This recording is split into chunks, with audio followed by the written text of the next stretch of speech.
башка окуяларда дедовщина болот, бизде андай жок да. Жок бу. Бирок эң туура жол бул ислам жолу. Баягы кыргыздарда айтат го, балаңды кандай сыйласаң, ата энеңди кандай сыйласаң, балаңдан ошондой сый көрөсүң дейт да. Бизде эле баягы салт Сыйлап атасыңарбы? албетте баягы Куранда айтылат, кулу Куранда бисмиллахир-рахманир-рахим. Ва қада роббука аля табудиллахи ва бил валидайни ихсана дейт. Роббиңерге гана сыйынгыла жана ата энеңерге жакшылык кылгыла дейт. Ошол ислам жолу менен жашаса, мен оюмча эң туура да.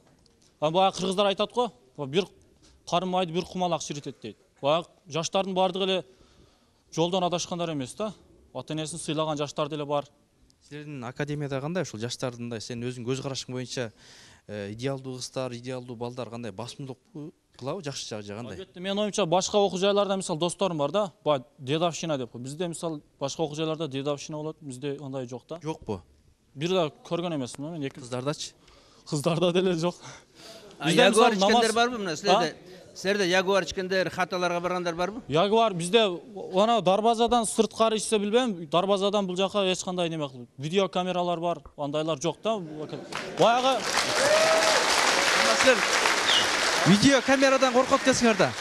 видео камерадан да коркот, бирок бизде мындай намаз Кармалып калсаңарчы, кокус үчүн кармалып калсаңар эмне болот? андай адамдар жок да, кармалбайт да.